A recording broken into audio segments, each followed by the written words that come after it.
монолог на Яго от Отело. А моята кесия са глупците. Защото бих посранил своя трес в обогатен от дълъг опит разум, ако си губех времето с такъв папуняк, без от и да имам полза или забава.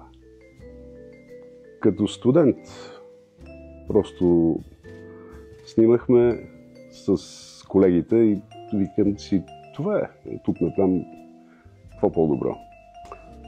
Имал съм го, бях на кастинг, свърши кастинга, след което си тръгнах и на отиване казвам на режисьора, аз съм твоя човек. След което той ми каза, това ме грабна. Беше перфектен кастинг и твоя, и на другите колеги, но това ме спечели и затова те избрах теб.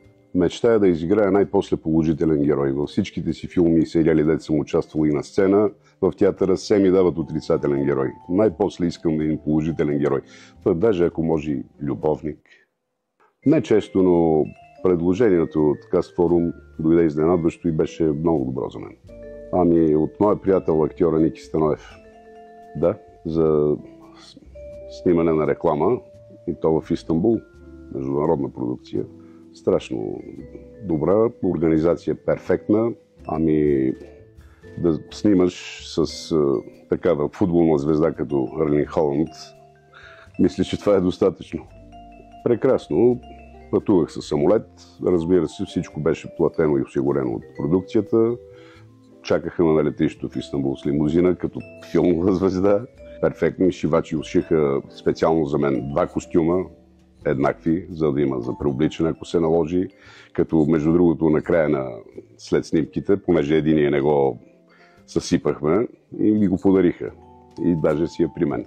Много, много добре. Страхотна организация, всичко беше изпипано до милиметър. Участвах и в, така да се каже, една каскада. Имаше една огромна вана, в която трябваше да се потопя. Играя шампуан. Потопих се и го изпълних аз сам без каскадьор това нещо.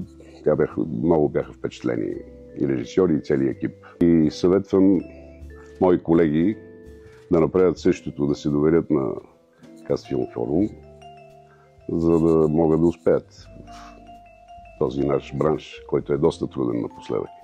Международни участия, какво по-хубаво това.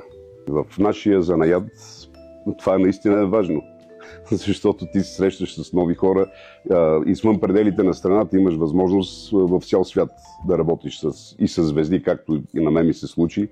И това те калява, това те прави по-добър. Тези контакти ти отварят нови врати. Какво по-добро от това?